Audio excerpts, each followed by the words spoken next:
I feel like I was put here for a purpose. Mm-hmm. And my purpose here was to be vulnerable, potentially find love. And I think you are so awesome. However, I'm not falling in love with you. I'm really trying my best to appear interested in this show, but sadly, I think for me, Love is Blind lost its sort of spark in season 4. And yes, I am watching it, and I'm really hoping that they actually find people that really like one another, because I root for love and I really want couples to succeed. And it's really sad when you see the couples that you know have a chance of succeeding, and yet they're just left there. And it's like, why? Because at the end of the day, I feel like for them to split a couple and say you go to Malibu and the rest go to, to Cabo, doesn't make sense. So we're giving an award to people that we know are going to be toxic, and Christine and Vic are not getting that opportunity. I don't get it.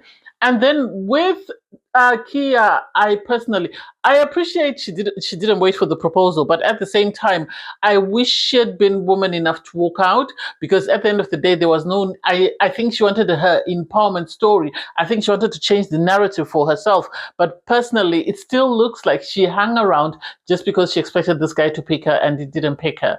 I always don't advocate for second option, but he made a second pick a very long time. That if she had the self-love and self-care, she would have left without even getting to the opportunity of giving him a watch. That's just where I stand when it comes to the two of them.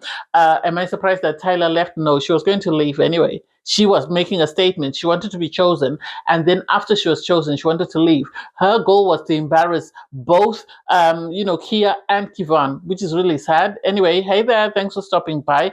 It's your girl, Valerie. Welcome back to my channel. If you're new here, don't forget to subscribe, click the like button, turn on the notification bell for when I upload new videos, and definitely leave a comment.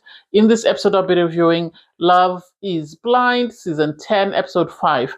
Okay, so you have Kevon in the pod because he was waiting for Tyler. Tyler had forced him into choosing her, and now she didn't appear, which is really sad. It's really sad because I don't think Tyler got the edit she expected to get, which is something that I'm side-eyeing her for. She could have easily walked out the time she was heartbroken when he gave, Keya a present, instead of coming back, making him pick her, and then turn around and walk away and leave him there like an idiot.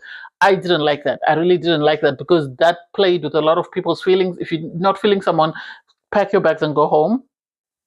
You have Kevon then go into the guy's changing room, and he's being consoled by the guys because he's saying, yesterday I was put in a position whereby I had to make a choice.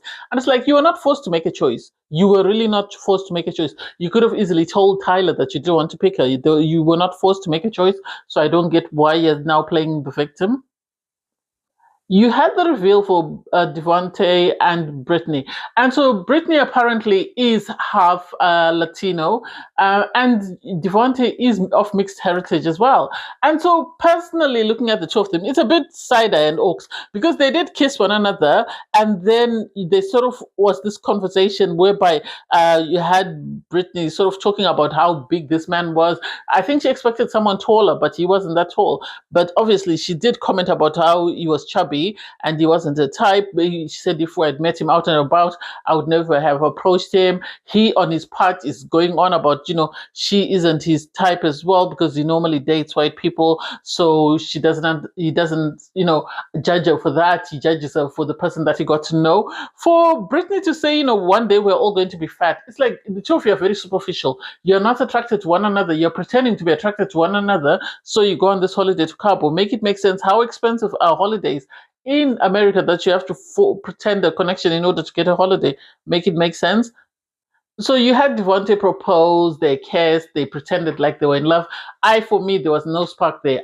There was no spark. It was two people who wanted to be on TV, and they were going to do whatever it took to be on TV. You have Emma and Mike going to the pod because Mike is going to propose. Emma was excited the moment she walked in and she saw the flowers.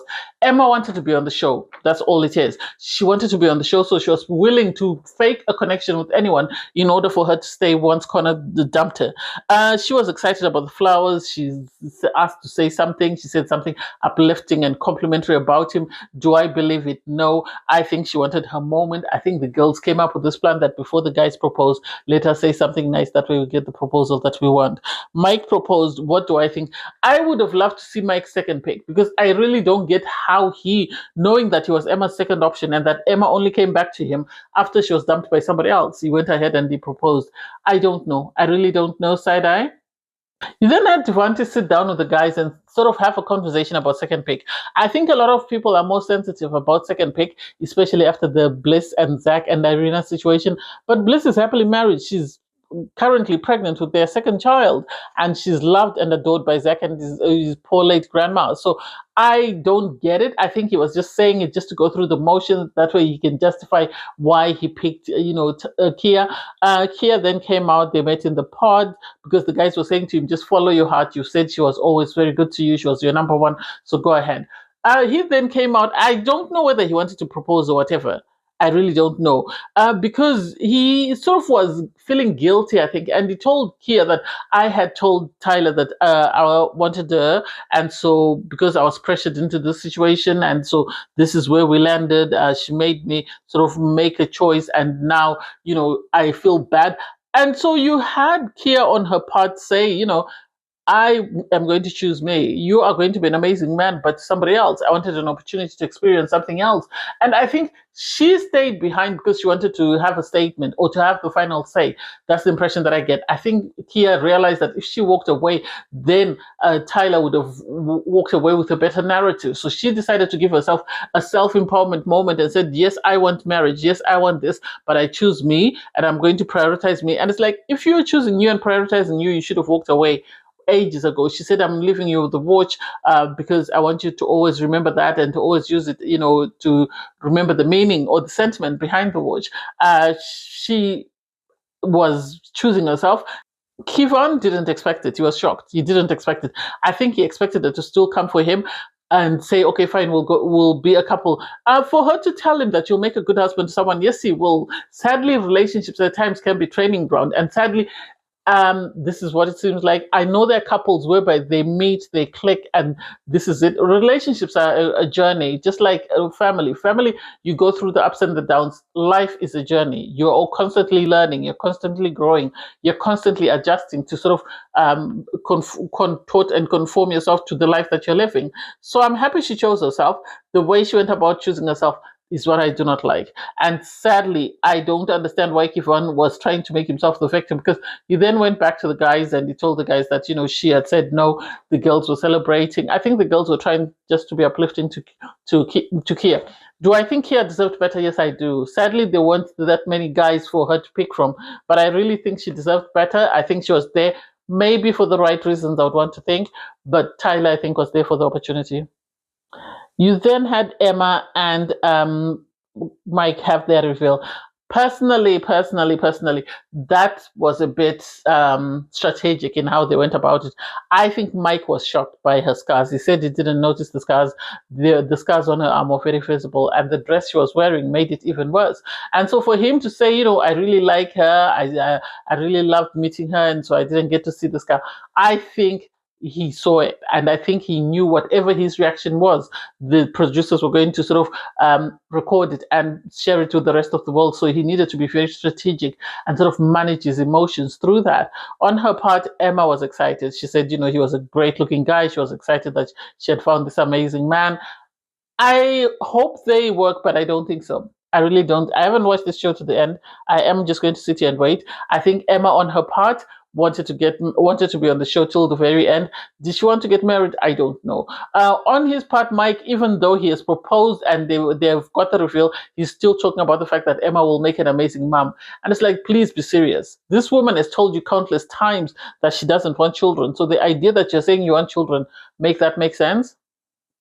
You then have 7 couples finally be sort of informed by Nick and Vanessa that 7 couples are going to be going on their honeymoon. And it's like, wow, they've jumped from 5, they're now at 7. So 7 couples were meant to be going to Cabo. And surprise, surprise, you had Christine and Vic be sent to Malibu. Do I think they were sent to Malibu for any other reason? I think they were sent there because they were not going to be theatric like the rest of it. And I think production decided to give them the cheaper version of the holidays. That way they could, spend more time with the toxic mess. I think they knew right from the jump that these two people were never going to give them the drama and the theatrics that they wanted. So good for them. If that works, amazing. So we had the rest of the six couples end up going to Cabo, and it's like I think they need to change the format because it seems like everybody's now coming on the show so that they get a free holiday. That's the impression that I get. That's the impression that I get, that a lot of people are coming on the show just to get the opportunity to go on holiday. So we have the six couples that went to Cabo be revealed: Amber and Jordan, Bree and Connor. We have Emma and Mike, Alex and Ashley, Jessica and Chris, and Brittany and Devontae. And it's like, well, I love this for them. At least they get a free holiday out of this. So I'm just going to talk about the couples briefly because there was really nothing there to write home about. Jessica and Chris, they were excited. They said they're emotionally connected. They said they really like one another. And they said looks don't matter. You had them sort of talk about exercise and diet and stuff. But I think they were just saying it just for the sake of looking for something to say. Do I think they're a great connection? I've already said this about their age, that their age is against them because the age that you have Jessica at, sadly, on his part, Chris is not yet there. And so it's going to be a struggle for them to sort of align on what they want, even if their voices are saying so. Vic and Chris, well, I love them. I really loved the fact that they didn't have producers sort of trying to sort of stir the drama. They seemed very peaceful and very happy. And I think this is why they were left. They were doing sort of self-recording. And it's like, make it make sense. Did one of them have a project in Malibu that needed to be completed? Or is it for sure that the show felt that they would be better off in Malibu? Something is not right and the story doesn't make sense. We had Devontae and Brittany. Devontae and Brittany are very superficial and they're really pretending as though their relationship is working. Obviously, you had them in the pool flirting. I don't know who at Love is Blind likes putting people in the pool and having them flirt. They're really flirty, they're really giddy. They continue to speak about, in their confessionals, the type of person that they've dated and that they would never have given each other a chance. And it's like, so if we are saying that, why are we here? They spoke about their ethnic backgrounds. And so you had, on her part, Brittany say that her dad, I think, is black and her mom is Latino. Her mom was adopted. And so I love this for them. If they love it, amazing. We love it. Because at the end of the day, I root for love. So whoever's successful, good for them. Amber and Jordan were Oaks galore. Because Amber and Jordan is the guy. Who was he after? I don't even remember. It's been a while. Amber is the single mom. Anyway, so they were having conversations about their connections and where they stand. On her part, Amber was saying she's open to be physically intimate with this man if he wanted to, or they could wait. She was happy either way because it didn't mean anything to her because men will do it with anyone and everything. And it's like at least she understands and she recognizes. Yes, she's happy that she was a single mom. She had a child and never expected herself to get married. So the idea that she's now in the same space as everybody else is something that she really likes. For them to go to bed, they weren't as physically intimate as everybody else. And for Jordan to pull out his CPAP machine, I was just side-eyeing him that is he doing it because he needs it, or is he doing it as a way of kicking out production, or is he doing it as a way of turning off his wife? Something about it didn't make sense, but if they love it, I love it for them. Ashley and Alex were just there for the physical intimacy, and I can see that fizzling out because of the way Ashley was very asexual, the way she was very sort of throwing hints at this man of what she wanted, and he was just sat there like a deer in headlights. And it's like, okay, they spoke about their hobbies and what they want. They were very flirty. At some point, I think it was bordering on inappropriate. So I'm surprised that production continued to sit there and watch them. I would have expected production to have left them by that time. Bree and Connor. I don't know this because Connor is very shy and Bree is the more outgoing one, but something about the two of them is not right, and it makes you question what is it exactly that's going on here. I continue to look at them and question. I don't understand what is going on. I really don't understand. Yes, they are very flirty. Yes, they seem very comfortable around one another. They were as less inappropriate with their flirting than the other couples. So I love it for them. Do I see them working? I think if they put in a lot of work, they might work. Then you had Emma and Mike. Emma and Mike were very awkward. They were very awkward in the sense that, yes, they were trying to be very reserved and sort of contained in whatever nonsense they were getting up to. But I don't know whether this man can get away from how sort of Emma looks physically, because it's something that's there in your face. So I can't wait to see how that plays out. Personally, I think Emma is just there for the holiday. She wanted Connor, and she's going to be inappropriate when she meets Connor, or Connor's going to be inappropriate when either one of them meet with the other. I actually commend Connor for saying, no, I'm not going to stay here. I want to actually commend Connor for cutting things off. Sadly, I think Mike is going to cut things off at some point, because at the end of the day, they are not aligned. Yes, they might share the same values, the same principles on certain things, but the major thing about children is their sticking point. So I don't understand what exactly Mike thinks he's going to get from this relationship. I can't wait to see the end. Anyway, thanks guys for watching. Please don't forget to like, share, comment, and subscribe. Click on the link in my video to watch my review from episode 4. Bye guys.